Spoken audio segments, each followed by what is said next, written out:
નમસ્કાર મિત્રો, સ્વાગત છે તમારું અમારી યુટ્યુબ ચેનલ RM વોઇસમાં। મિત્રો, અમે તો રોજે રોજ ભજન અને કીર્તનના વિડીયોને મૂકીએ જ છીએ, પરંતુ આજે અમે તમારા માટે એક નવો જાણકારીથી ભરપૂર એવો એક નવો વિડીયો લઈને આવ્યા છીએ। મિત્રો, ગરુડ પુરાણે તૃતીયો અધ્યાય યમલોકમાં પાપી જીવની યાતનાઓ ગરુડજીએ ભગવાન વિષ્ણુને પૂછ્યું કે હે કેશવ, યમલોકનો દુઃખદાયી માર્ગ પસાર કર્યા પછી તે પાપી જીવને યમલોકમાં પહોંચીને બીજી કઈ કઈ યાતનાઓ ભોગવવી પડે છે। ત્યારે ભગવાન વિષ્ણુએ કહ્યું કે હે ગરુડ, હવે હું તને હૃદય કંપાવી દે તેવા નરકોનું શરૂઆતથી અંત સુધીનું વર્ણન કરું છું। તે ધ્યાનપૂર્વક સાંભળ। બહુ ભીતિ તેપુરથી આગળ 44 યોજનાના વિસ્તારમાં ફેલાયેલું યમનગર આવેલું છે। પાપી જીવ આ યમનગરમાં પહોંચે છે। આગલા સમાચાર। પાપી જીવને યમપાલને આપવામાં આવે છે દ્વારપાલ। તે જીવના સારા નરસા કર્મો વિશે ચિત્રગુપ્તને જણાવે છે। ભગવાન વિષ્ણુએ સમજાવ્યું કે ધર્મરાજ્યમ પાપીના બધા કર્મો વિશે જાણે છે, છતાં જે ચિત્રગુપ્તને પૂછે છે, ચિત્રગુપ્ત શ્રવણલોકને પૂછે છે, અને આ શ્રવણલોકો બ્રહ્માના પુત્રો છે કે જેઓ સ્વર્ગ, પૃથ્વી અને પાતાળમાં સતત ભ્રમણ કરતા રહે છે। તેઓ દૂરનું સાંભળી અને જોઈ શકે છે, અને તેમની પત્નીઓ પણ આવું કરી શકે છે। આ શ્રવણી દરેક જીવના કર્મોના સાક્ષી હોય છે। બધા શ્રવણી પાપી જીવના કર્મો વિશે ચિત્રગુપ્તને પૂછે છે। આ ઉપરાંત સૂર્યચંદ્ર, અગ્નિ, વાયુ, આકાશ, પૃથ્વી, જળ, આત્મા, યમ, દિવસ રાત અને સંધ્યાકાળ, આ બધા પણ જીવના કર્મોના સાક્ષી હોય છે। આ બધી માહિતી મળ્યા પછી યમરાજા પાપી જીવને પોતાની પાસે બોલાવે છે। યમરાજા ચિત્રગુપ્ત અને યમદૂતો પોતાનો ભયાનક અને ઉગ્ર સ્વરૂપ ધારણ કરે છે, અને આ ભયાનક સ્વરૂપ જોઈને પાપી જીવ કંપી ઉઠે છે। યમરાજા ચિત્રગુપ્તને જીવના કર્મો પૂછવાનું કહે છે। ચિત્રગુપ્ત પાપી જીવને સંબોધીને કહે છે કે હે પાપી જીવ, તે હંકારમાં આવીને રાજી ખુશીથી ઘણા પાપ કર્યા છે, તો હવે તેની સજા ભોગવતા કેમ કંપી રહ્યો છે? ચિત્રગુપ્તની આ વાત સાંભળી જીવ રડવાનું બંધ કરે છે। ત્યારે ધર્મરાજ્યમ તેના ના બધા કર્મોને તેની સજા સંભળાવે છે, અને ત્યાર પછી યમદૂતોને તેને ભયંકર નરકમાં લઈ જવાનો આદેશ આપે છે। હે ગરુડ, યમરાજાની આજ્ઞાનું પાલન કરતા ચંડ પ્રચંડ જેવા યમદૂતોએ તેને જીવને નરકમાં લઈ જાય છે। નરકની નજીક 5 યોજના વિસ્તાર અને 1 યોજન ઊંચાઈ ધરાવતું એક સીમડાનું વૃક્ષ છે કે જે અગ્નિ સમાન તેજસ્વી છે। આ વૃક્ષ પર ઘણા પાપી જીવ લટકી રહ્યા હોય છે।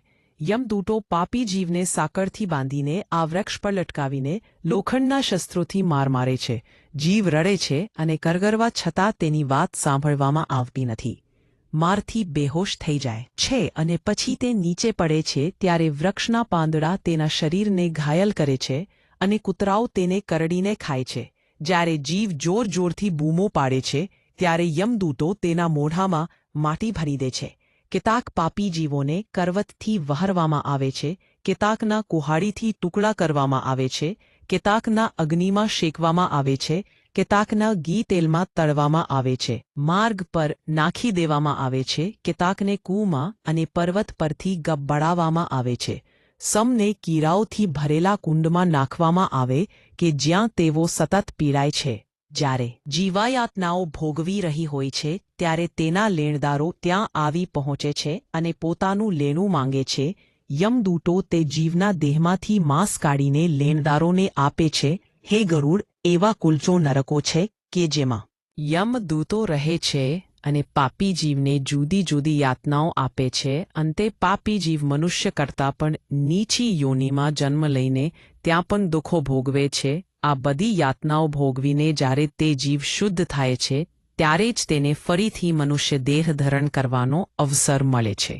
આમ શ્રી ગરુડ પુરાણનો 3જો અધ્યાય પાપી જીવને નરકમાં મળતી ભયંકર સજાઓનું વિસ્તૃત વર્ણન કરીને મનુષ્યને સત્કર્મ કરવા તથા પાપથી દૂર રહેવાનો બોધ આપે છે।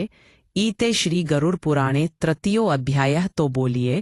શ્રી વિષ્ણુ ભગવાન કી જય, પિતૃદેવ કી જય, શંકર ભગવાન કી જય। તો મિત્રો, આજના આ વિડીયોમાં આપણે ગરુડ પુરાણમાંનો 3જો અધ્યાય સાંભળ્યો। તો હવે પછીના નેક્સ્ટ વિડીયોમાં આપણે ગરુડ પુરાણનો 4થો અધ્યાય સાંભળીશું કે જેમાં આપણે મનુષ્ય કયા એવા પાપો કરે છે કે જેના કારણે તેને યમલોકમાં જાવું પડે છે, વૈતરણી નદીમાં જાવું પડે છે, નરકમાં જાવું પડે છે અને ત્યાં સજા ભોગવી પડે છે. તો આશા રાખીએ છીએ કે આપ સૌ લોકો અમારી સાથે ગરુડ પુરાણનો 4થો અધ્યાય પણ સાંભળશો. તો આ વિડિયો પસંદ આવ્યા હોય તો લાઈક કરજો, શેર કરજો.